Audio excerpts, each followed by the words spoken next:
Imagine losing your little brother at a park. You turn your back for 1 second, and he's gone. For most families, that is where the story ends, in tragedy. But for the Albino family, the story didn't end in 1951. It paused for 73 years.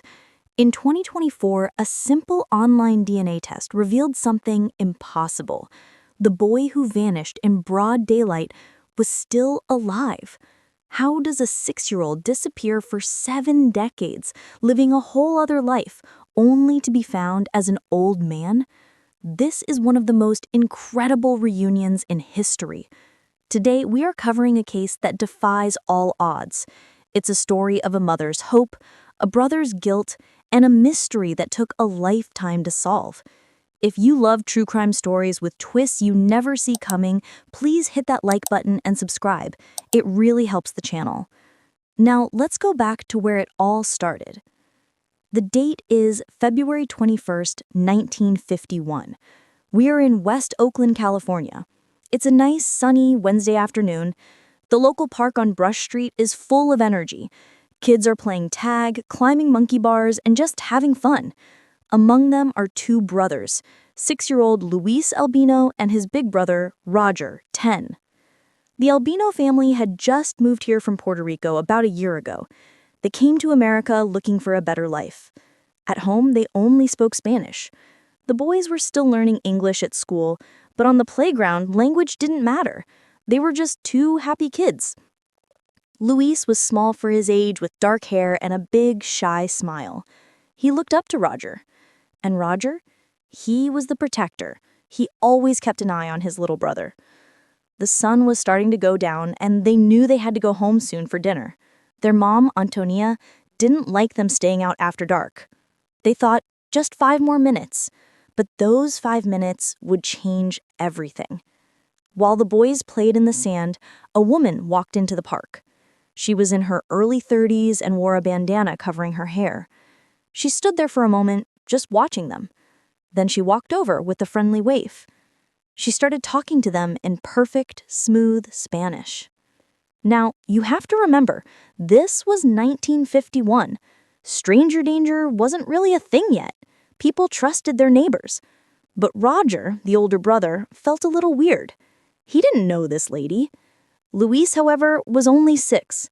When he heard her speak Spanish, the same language he spoke at home with his mom, he trusted her immediately. She felt familiar. She felt like family. She asked them their names. She smiled. And then she said the magic words, "If you come with me, I'll buy you some candy." Luis's eyes lit up. He was just a little kid, and the promise of sweets was hard to resist. Roger hesitated. His gut told him this was wrong.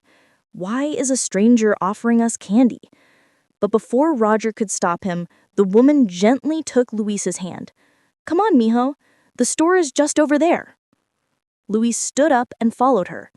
Roger didn't want to be left behind, so he followed too, walking a few steps back. They left the park. But Roger noticed something scary. The woman was walking fast, very fast. And they weren't walking toward any store. They were walking away from the neighborhood. Roger's heart started pounding. He called out, "Excuse me, where are we going?" The woman didn't stop. She just looked back and said, "It's a little farther. Just keep coming." Roger stopped walking. He was scared.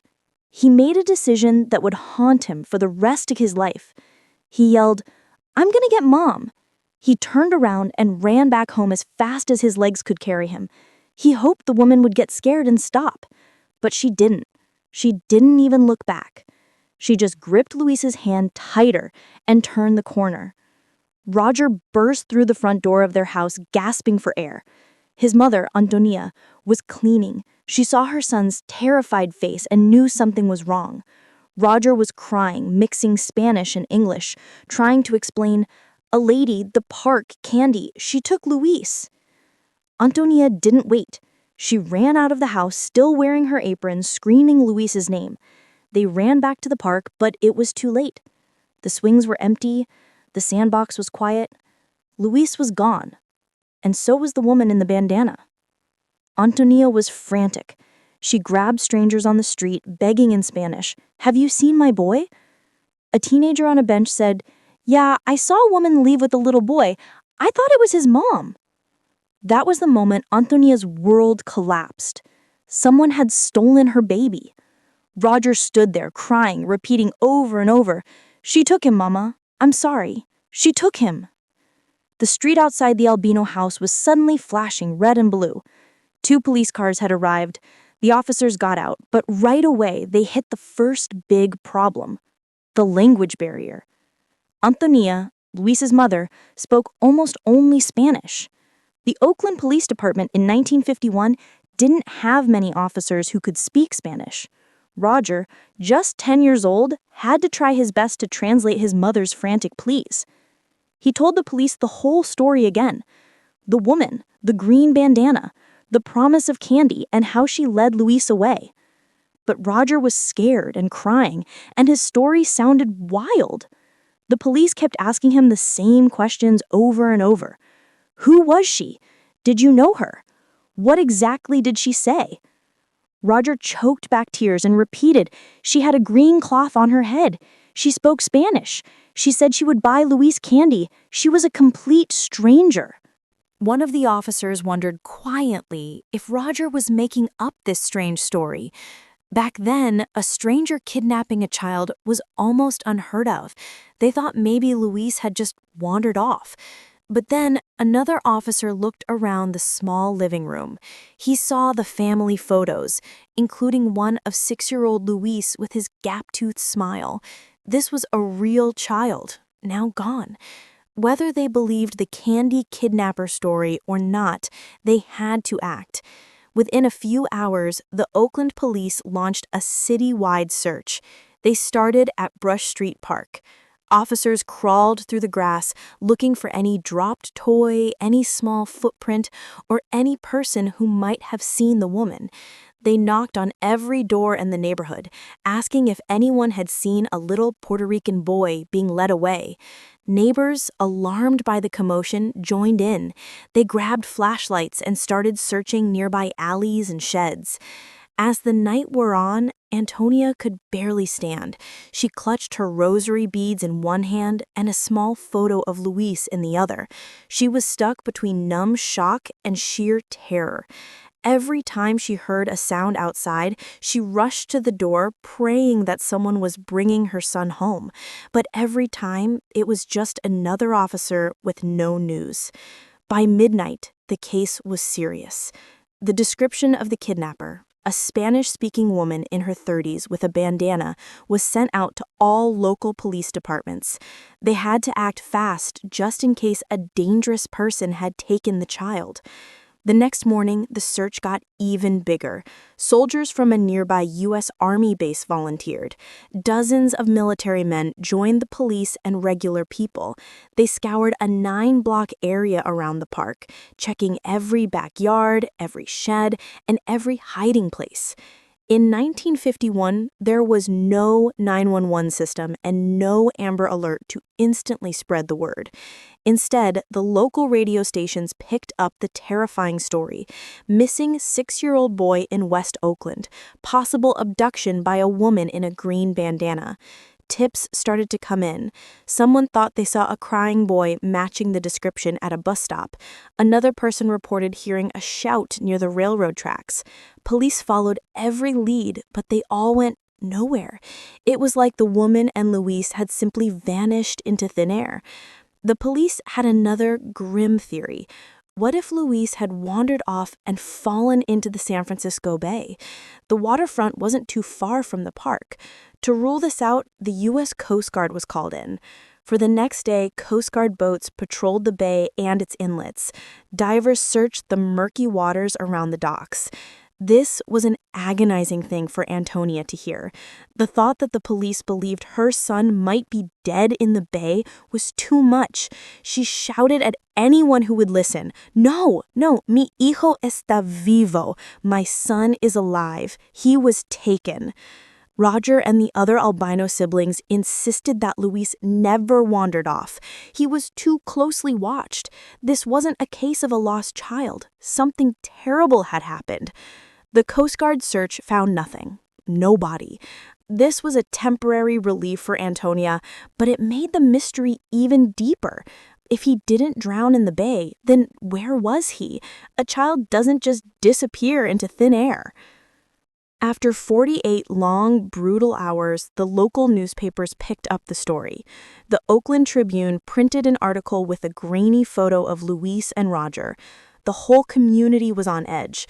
Parents held their children tighter, realizing that a stranger could be lurking.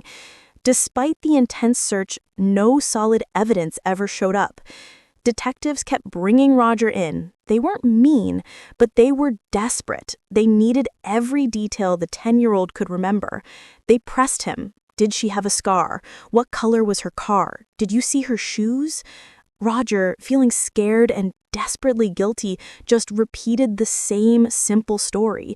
Spanish-speaking woman, bandana, candy, walking fast. That was all he had. Meanwhile, Antonia was living in a nightmare.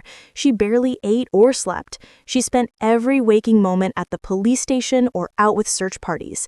Because she couldn't speak English well, she needed a kind neighbor or one of her older kids to translate for her. For the first few weeks, she was at the police station every single morning. Officers knew her face, this heartbroken mother walking in the door as soon as it opened, hoping for good news. Every single day, the answer was the same. Lo siento, señora. Nothing yet. No hay noticias.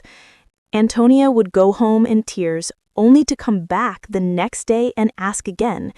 But as more days passed, the search efforts began to fade. The soldiers went back to the base. The Coast Guard resumed its normal work. Other crimes started piling up. Oakland was a busy city, and the police force in 1951 simply didn't have the modern tools we have today. There was no DNA testing, no massive FBI missing children's database, and no security cameras.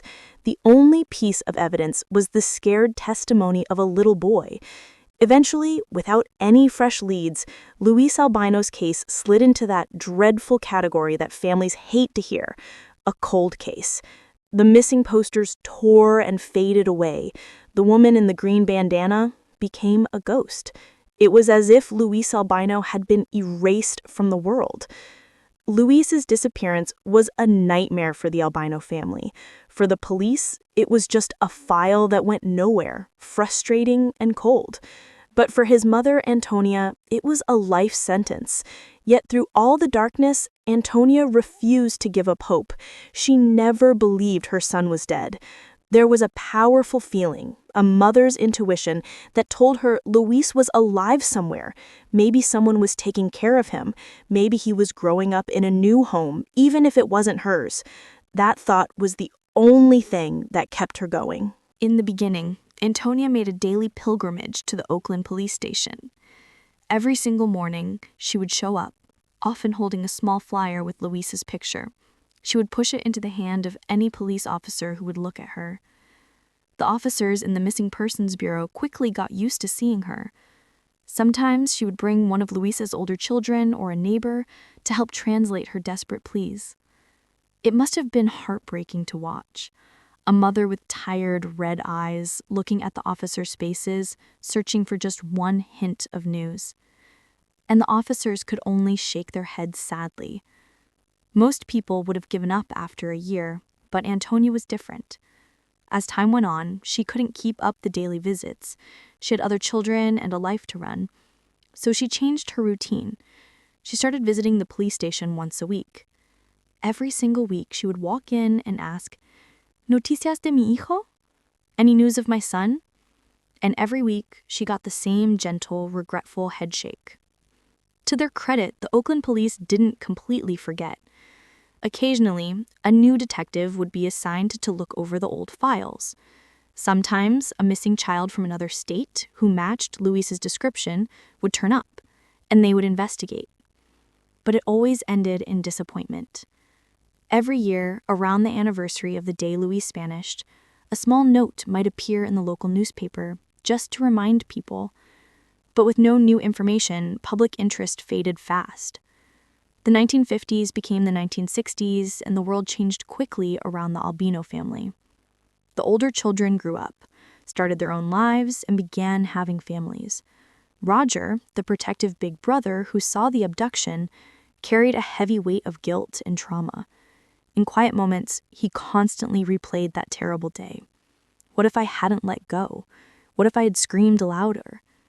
These impossible questions stayed with him. He too kept searching every crowd, wondering if he would ever bump into a man who looked like an older version of his little brother. Around 1966, a small light of hope appeared. Luis would have been 21 years old that year, a grown man. Since the Vietnam War was happening, maybe he would have had to register for the military draft or take an exam. The family grabbed onto this idea. Maybe a 21-year-old man with Luis's name or birthday would show up in government records. It was a long shot, especially if the kidnapper had given him a new identity, but the family couldn't ignore any chance. They went to the government offices, checking any public records they could find. Some family members even traveled back to Puerto Rico. They thought maybe the kidnapper, who spoke fluent Spanish, had taken Luis back to their old community. For a few months, the search felt renewed. Roger and his siblings joined Antonia on trips, asking questions and chasing every rumor, but every lead was a dead end. Luis's name didn't appear in military records. The family in Puerto Rico had no information. The disappointment was crushing, but Antonia still refused to surrender her hope. By the late 1960s and 1970s, the way America handled missing children cases slowly began to change. Later high-profile cases would eventually lead to things like faces on milk cartons and national alert systems. But for Antonia, the only constant was her firm belief that her son would return one day. As the years passed, her weekly police visits became monthly and eventually yearly. She aged, her hair turned gray, and wrinkles deepened, but the detectives at Oakland PD still recognized her instantly. By the 1980s, new generations of officers had heard the story of the mother who never stopped looking. When Antonia came in, she barely needed to speak. The desk sergeant would see her and sadly lower his eyes. "No news, Mrs. Albino." She would nod, maybe shed a quiet tear and leave, carrying the weight of decades of uncertainty. In her wallet, Antonia carried a small, laminated newspaper clipping from 1951, the one reporting Luis's abduction. It was worn and folded, but she kept it like a charm. Every year, on the anniversary of his disappearance, a portrait of 6-year-old Luis was put on the wall of her home and garlanded with a palm frond. To others, it might have seemed like an obsession that kept her pain fresh, but for Antonia, this ritual was how she kept her boy alive in her heart. She couldn't forget, and she wouldn't forget. Time was merciless. By the turn of the millennium, 5 full decades had passed. The new century arrived, and Antonia was now in her early 80s, with many of Luis's siblings having grandchildren of their own. The family had grown huge, yet one piece was always missing. At every family gathering, they would remember Luisito, little Luis. Nieces and nephews who never met him still felt like they knew him because the story had been told so many times. He was the family legend, the boy who vanished. Over the years, some relatives thought privately that Luis must have died a long time ago, but no one ever said that to Antonia. They all respected her strong belief that Luis was alive somewhere. Deep down, maybe they too kept a small flame of hope burning. In 2005, at the age of 92, Antonia Albino passed away peacefully in her sleep. It was the end of a long life filled with great love, but also great sorrow. Even in her final years, when her memory started to slip, she would still ask sometimes, "Donde está Luis? Where is Luis?" It was clear she never stopped waiting for him to walk back through that front door. Her funeral was attended by all of her children and dozens of grandchildren and great-grandchildren. As they celebrated her life, they also recognized the lifelong sadness she carried. She died without ever knowing what happened to her little boy. A framed photo of 6-year-old Luis was placed on top of her coffin, a tribute to Antonia's undying hope that had now passed on to her family. It seemed that any chance of solving Luis's mystery had died with Antonia. After all, who else would search for him so relentlessly? The case was 54 years cold by 2005, and the world had long moved on. But the story of Luis Albino does not end there. Unknown to his grieving family, Luis himself was very much alive all those years. He was living a life right alongside theirs, totally unaware of the drama that had changed his early childhood forever. The miracle that Antonia prayed for was still possible, and it would happen not by police work, but by the powerful, invisible threads of DNA and the dedication of a new generation. While the Albino family was praying and keeping Luis's memory alive in California, what was actually happening to the boy? To truly understand the ending of this story, we have to step into Luis's shoes and imagine the life he led, completely unaware of his real identity.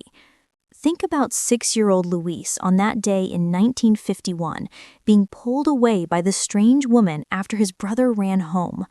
Based on what was later found out, some details are shocking. The woman took Luis onto an airplane. It's a chilling thought. Air travel in 1951 was not common or easy like today, but flights existed and they weren't heavily documented. A child could be brought onto a plane without proper ID. Perhaps the woman told the airline staff that Luis was just her nervous or shy son. If Luis cried for his mother, the woman either comforted him or used threats to keep him quiet. Imagine that moment, a little boy, maybe seeing a plane for the first time, pressed against the window as the California landscape disappeared below. He was being carried further and further from his home. They flew clear across the country and landed somewhere on the U.S. East Coast. The exact location is still private, but it was a place far removed from Oakland, both culturally and geographically. Here, Luis's memories of his old life must have quickly started to blur. At 6, if he spoke mostly Spanish and was suddenly dropped into an English-only environment, that confusion and isolation would have been huge. We know from later reports that Luis ended up being raised by a couple as their own son. How did this happen? Was the woman in the bandana hired by this couple? Were they relatives? Or did they orchestrate the entire kidnapping themselves? That part remains a mystery. But what is certain is that Luis found himself in a new home with new parents. This couple, whether they adopted him legally or more likely completely off the records, took in the stolen boy and gave him a new life. They definitely gave him a new name. It is almost certain Luis grew up with a completely different identity, which is why he never showed up in any of the searches under the name Luis Albino. They likely told him, "You are our child," or perhaps, "You were adopted and your first parents died." Luis believed him. By all accounts, he believed these were his real parents, and he had no idea that a crime was committed. We have to wonder, did the 6-year-old Luis remember anything? Did he remember the warm weather of Puerto Rico, where he was born? Did he remember his mother's face or Roger's laughter? At age 6, kids have solid memories, but trauma and time can make them fade, especially if they are not reinforced. Maybe for a while, he cried for his mama and his hermanos, brothers in Oakland. But if he did, those pleas were ignored by his new caretakers. The human mind adapts to survive. A young child will slowly accept a new reality, especially if they are treated kindly. It seems that apart from the original sin of stealing him, his new parents raised him well enough. So, Luis grew up on the East Coast. He went to school, made friends, and learned to speak perfect English, likely losing most of his Spanish. He celebrated his birthdays, never knowing his real family was saying prayers for him on that exact same day. Every big moment, losing a tooth, graduating from middle school, happened in this parallel universe where he was someone else's son. As the turbulent 1960s arrived, Luis was a teenager. He might have been playing baseball or joined the Boy Scouts. The war in Vietnam was a huge factor, and like many young men, Luis joined the United States Marine Corps. Maybe it was patriotism, or maybe the military was his chance for a future. He probably enlisted around the mid-1960s. If only the Albino family had known.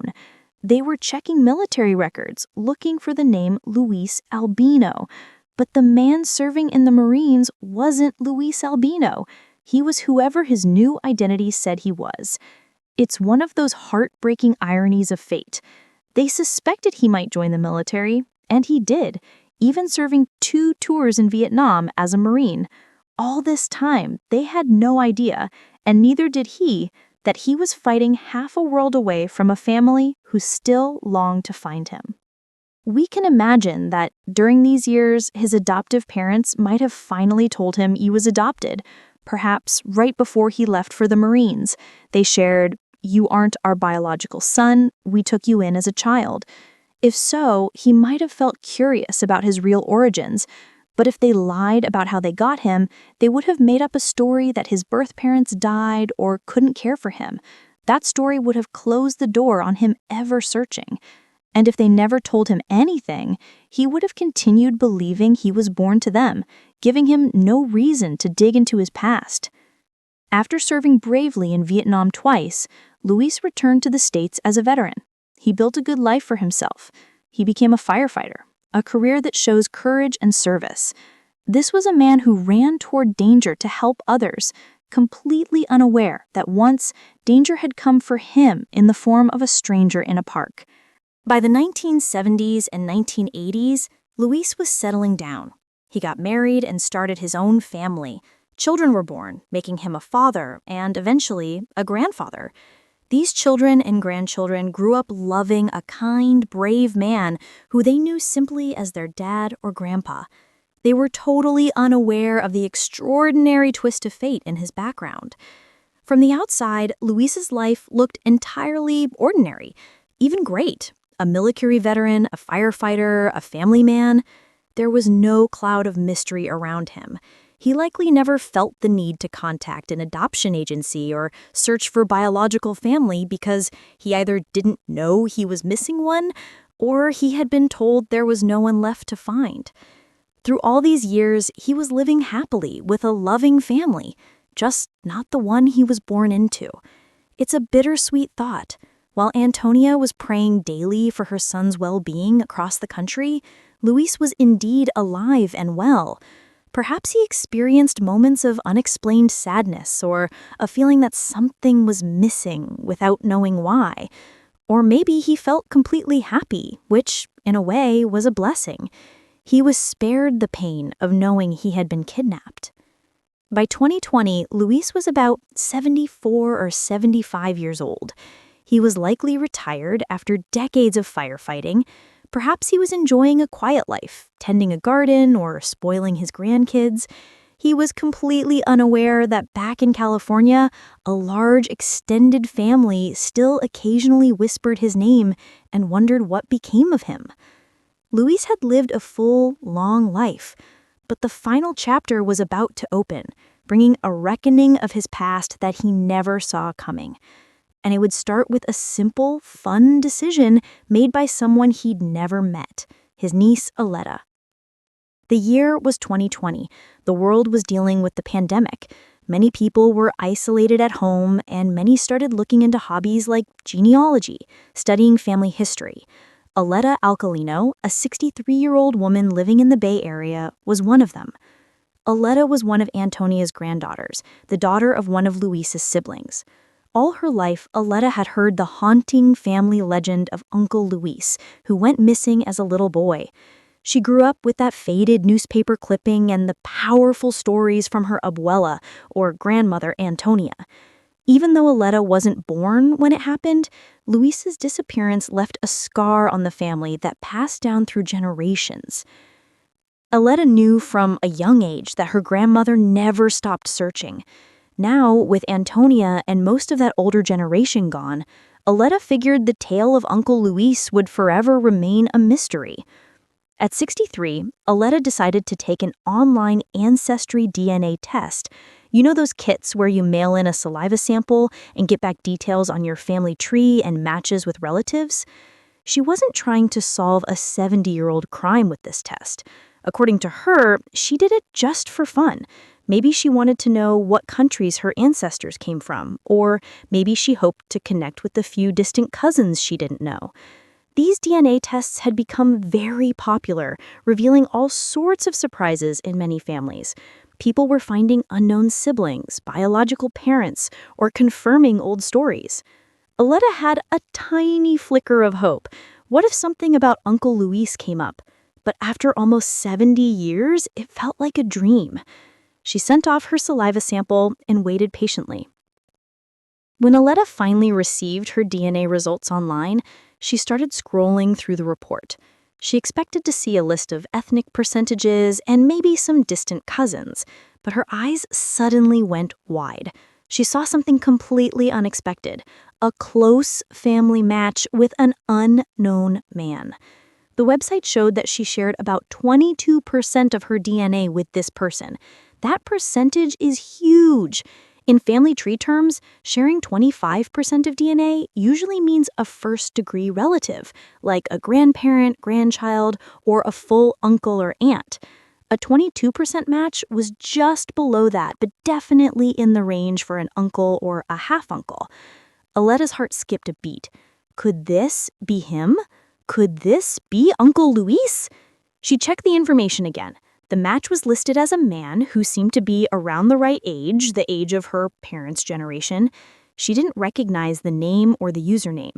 This man was not in her known family tree, and the percentage was way too high for just a distant cousin. The only logical person this match could be was her long-lost uncle, Luis. Aletta's hands trembled as she processed the information. After almost 70 years, could it be true that Luis was not only alive, but had also, maybe unknowingly, taken a DNA test that ended up in the same database? It was highly likely that the man who tested was Luis himself, or maybe a full sibling of Luis, but Aletta knew no other missing siblings. If one of Luis's children had tested, the percentage would be much lower. The DNA was speaking loudly. This was an extremely close relative. With a mix of disbelief and excitement, Aletta quickly composed a message through the DNA service to this mystery man. She probably wrote something simple. "Hello, we have a very significant DNA match. I am searching for information about my family. Do you know of any relatives from Puerto Rico or anyone who was adopted? Please contact me." She hit send and waited, hoping this was the breakthrough her grandmother had always dreamed of. Days passed, then weeks. No response. Aletta checked the website constantly looking for a reply, but nothing. The man on the other end might not even use the website anymore. Many people mail in the test, glance at the results, and never log in again. It was also possible the man was confused or cautious about a message from a stranger claiming to be a close relative. Aletta was left with a frustrating silence. Was this truly her missing uncle? If so, how could she reach him? Eventually, life pulled her away. The world in 2020 was scary and confusing with the COVID-19 pandemic, and the lack of response made Aletta put the idea aside for a while. 4 long years slipped by. But even as she returned to normal life, the unanswered question about that DNA match never fully left Aletta's mind. It quietly waited there like a puzzle piece waiting to be placed. It was early 2024. A lot had changed since Aletta first took that DNA test.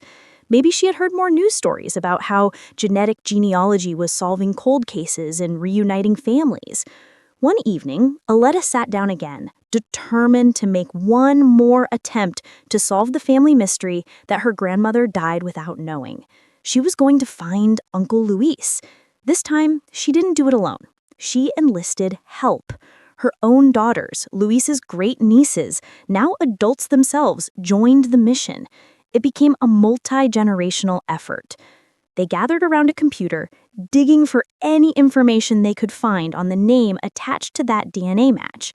With some smart internet detective work, they managed to find a person who seemed to be the man. It could have been through public records, people finder websites, or even social media. Since Luis had been a firefighter, maybe they found his name attached to a feature on retired firefighters or a local news story. Aletta realized that to convince the authorities or even convince this man himself, they needed hard evidence that tied the stranger to the 6-year-old boy who vanished in 1951. So Aletta went to the Oakland Public Library. She looked up the archives of the old Oakland Tribune. She found the microfilm reel and rolled back time until, with a huge rush of triumph, she found the original articles about her uncle's kidnapping. On one of those grainy pages, she found a photograph of young Roger and Luis, the same picture used in the paper to help find the missing boy. Roger, 10, and Luis, 6, were frozen in time, two innocent faces from a past era. Aletta stared at Luis's face in the photo, memorizing every feature. She had seen the photo before, but now it felt different. If her hunch was right, that little boy grew up to be the man on the other end of the DNA test. She wanted to be sure. She took whatever information she had found about the mystery man, a name and maybe a picture from the internet. She carefully compared that modern image of the 70-something-year-old man to the cherished childhood photo of Luis. It seems impossible to connect a 6-year-old's face to a 70-year-old's face, but family resemblances have a way of lasting. Maybe Aletta noticed that the older man's eyes or the shape of his nose looked exactly like her own mother or other relatives. Maybe he had the distinct Albino family smile. She now had the DNA link and a potential visual link. The puzzle was almost complete. Her conviction solidified. This had to be him. The chances of someone matching that much DNA and having even a slight resemblance were crazy, unless they were family. And the only close missing family member was Uncle Luis. Armed with the old newspaper clippings, the photos, and her DNA results, Aletta approached the Oakland Police Department. It had been almost 73 years since the original crime. Imagine the front desk officer's confusion when this determined woman came in and said, "I have information on a missing persons case from 1951. At first, they might not have taken her seriously, but missing person cases are never officially closed until they are solved. Aletta calmly provided all the details: her name, her relation to Luis Albino, the story passed down through the family, and the DNA match that indicated Luis might be alive on the East Coast. While it sounded unbelievable, the police in 2024 were very much aware of the power of genetic genealogy. They knew that in cold cases, stranger things had happened. The Oakland Police Missing Persons Unit listened closely. According to official reports, on March 18, 2024, Aletta formally presented her findings. Her message was clear: "I think my Uncle Luis, who was kidnapped in 1951, is alive and living under a different name, and I believe I have found him." The evidence she brought, the high DNA match percentage, and the old newspaper photo, was so strong that the Oakland Police Department had no choice but to reopen the missing person case of Luis Armando Albino, a case that had been cold for over 7 decades. The detectives who took on this case must have felt a huge surge of excitement. They had a chance to crack one of the oldest mysteries on the books and finally give this family the answers they had waited for. Because the case involved a kidnapping that crossed state lines, they quickly brought in the FBI and the California Department of Justice. The FBI has jurisdiction over interstate abductions, and even after 73 years, this was still technically an unsolved kidnapping.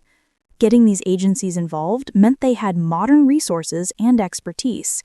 It was like bringing a Cold War-era case into the age of supercomputers and genetic science. Investigators verified Aletta's evidence. They then likely contacted the DNA testing company to get any contact information for the match. Aletta's clever detective work had already given them a name and a general location on the East Coast. Imagine the day they finally found a record: a man in his late 70s living somewhere like New York or a similar state. With careful optimism, FBI agents reached out to the man. This was a tricky moment. How do you tell someone that everything they know about themselves is a lie? One day, the man who was actually Luis, now in his late 70s, got a knock on his door or a phone call. It was the FBI. He must have been puzzled. Why would the FBI want to talk to a law-abiding, retired fireman? They probably started gently, asking, "Did you ever take a DNA test, or has anyone in your family?" He might have said yes, that he did one a while back, but thought nothing of it. Then they would have carefully explained that they believed he might be connected to a very old missing child case. He was probably confused, maybe even chuckled at the absurdity. "You think I'm a missing person? I've lived here my whole life. You must have the wrong guy." The investigators explained further. In 1951, a 6-year-old boy named Luis Albino was kidnapped from a park in Oakland. We have strong evidence suggesting you are that boy. Try to put yourself in his shoes right then. The shock of hearing that you might be someone who was kidnapped as a child 73 years ago? If he knew he was adopted, his mind would race. Could that story I was told about my birth not be true? If he had no idea he was adopted, the shock would be even bigger. Perhaps he laughed it off at first, but the agents presented something convincing. Maybe they showed him a copy of that 1951 newspaper with the photo of him as a boy. He peered at the image of the little child who vanished, and maybe a long-buried memory stirred. Or maybe it was simply the strange feeling of seeing his own 6-year-old face. Inevitably, they asked for his cooperation to confirm everything via DNA. At this point, he agreed. Maybe he still thought it was unreal, but what was the harm in a test? A simple cheek swab was taken. The police already had a DNA sample from one of Luis's sisters, Aletta's mother, who was still alive. The DNA analysis came back quickly and conclusively proved that he was indeed the biological son of Antonia Albino and the brother to Roger and the others. In other words, he was Luis Armando Albino. What an unbelievable moment that must have been when the results came in.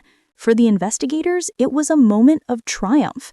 They had found a 6-year-old missing child who was now a living senior. For Aletta and her family back in California, it was like hearing someone had found a ghost, alive. They knew in their hearts he was alive, but to actually get that confirmation was overwhelming. On June 20th, 2024, Aletta got the call she had been waiting for. The investigators informed her and her mother, Luis's sister, that Luis had been found alive. Aletta later recalled that she and her mother managed to stay calm while the officials were there. But once the officers left, they broke down in tears of joy, hugging each other and crying, "We found him! We found him!" It was a moment Aletta described as a miracle, the fulfillment of a hope that had lasted over 7 decades. The process that followed the DNA confirmation was an emotional whirlwind, full of preparations and disbelief. They finally had a name and contact for Luis, but he himself was processing a lifetime of lies and a completely new reality. Did he immediately agree to meet his birth family? From all accounts, yes. He was open and even grateful. Perhaps in that short span between finding out and meeting them, he had to reconcile 73 years of life built on one narrative with this stunning new truth. He might have felt shock, curiosity, maybe anger toward those who took him, or confusion about what to call himself now. But above all, he must have felt a strange, overwhelming excitement. He had blood relatives he never knew, and they had been looking for him for decades. Just days after the confirmation, arrangements were made for a reunion. The FBI and local authorities helped coordinate everything, trying to maintain some privacy, though the media attention would soon become unavoidable. On June 24th, 2024, a plane landed in Oakland. It was a poetic, full-circle moment. A plane had taken him away from Oakland decades ago, and now a plane brought him back. Luis, about 79 years old, stepped off, possibly with one or more of his children by his side for support. What was going through his mind as he took in the sights of California? This might have been his first time back since 1951. The smells, the light, the atmosphere might have felt oddly familiar or entirely new.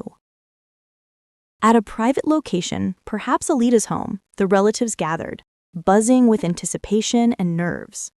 There were many people, siblings, nieces, nephews, and their children. Luis was originally one of 6 siblings, and though only a few might still be alive, the Albino clan was huge. They knew Roger, now 83, was definitely waiting. Aletta was there, the woman who cracked the case. Her mother, Luis's sister, was there, around 86 years old, her heart pounding at the thought of meeting the baby brother she never thought she'd see again. The door opened, and Luis walked in. Alita saw the man she only knew from an old photo and that one match on a computer screen. She has described the moment simply. Luis walked right up to her, immediately gave her a hug, kissed her on the cheek, and said, "Thank you for finding me." Such a simple statement, but it held a world of meaning. Luis in that moment understood that he had been lost, and someone had cared enough to look for him and bring him home. He was expressing gratitude as if she had rescued him. Being found reconnected him with his identity and heritage in a way he never knew was missing. Tears streamed freely as Alita introduced him to the other relatives. They brought out photo albums, eager to share with him pictures of the mother he barely remembered, pictures of his father or grandparents. They told him stories about his siblings growing up. Luis must have been stunned to find out how large his birth family was.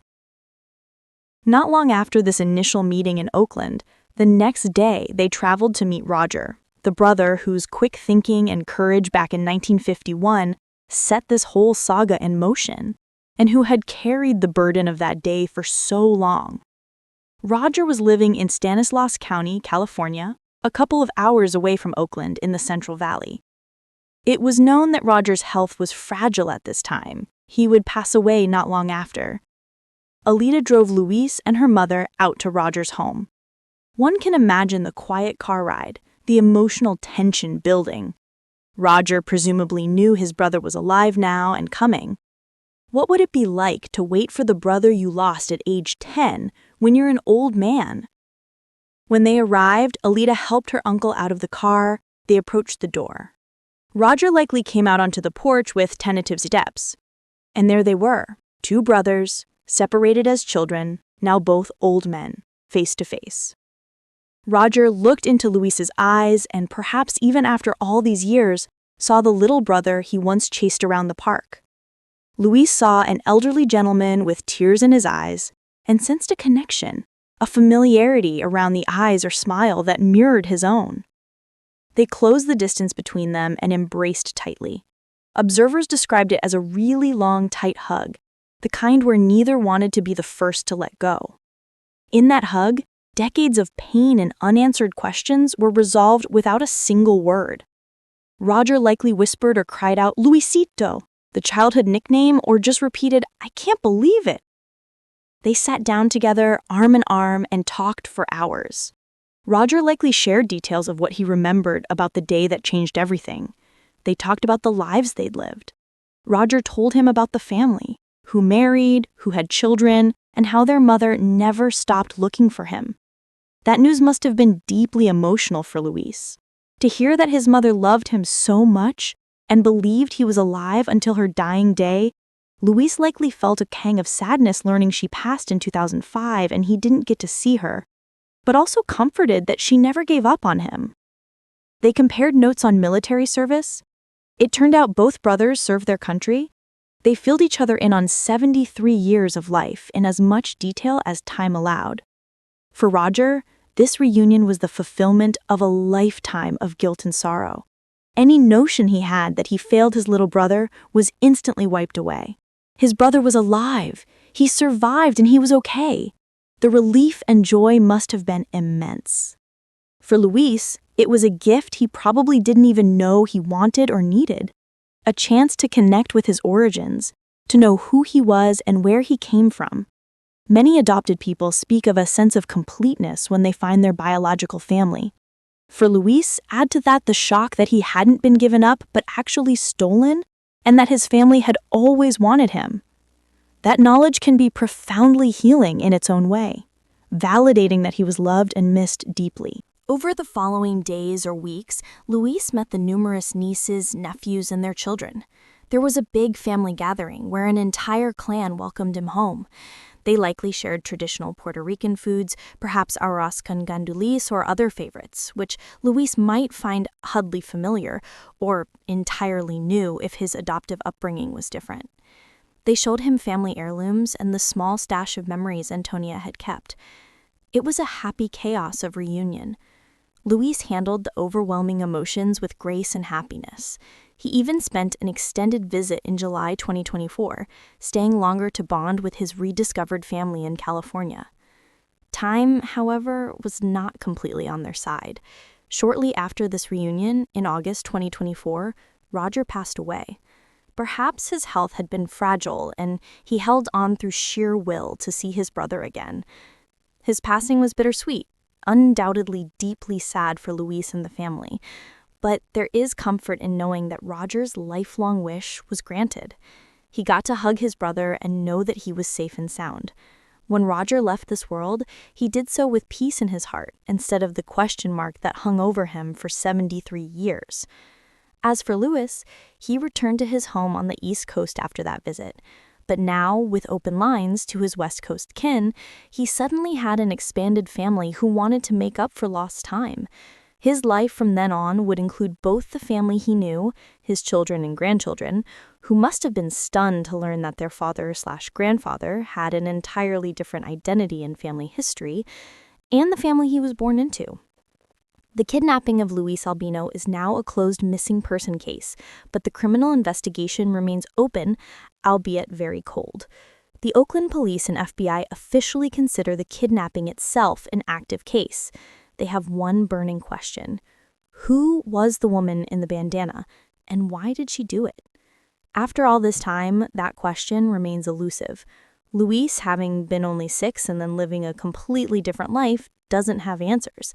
He didn't even know he was kidnapped, so he has no memory to offer beyond what might be hidden deep in his subconscious. The woman in the bandana was described by Roger as being in her 30s in 1951. If, by some slim chance, she's alive today, she'd be over 100 years old. It is far more likely she went to her grave without facing justice or revealing her deeds. Many suspect that this was a black market adoption scenario. This theory is plausible given Luis ended up in a stable family environment. A stranger abducts a child and delivers him to new parents far away. This pattern fits cases from the mid-20th century when adoption regulations were lax. The adoptive parents who raised Luis are another enigma.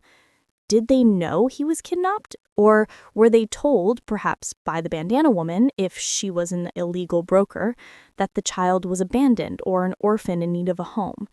If they were complicit criminals, it would cast his whole upbringing in a sinister light.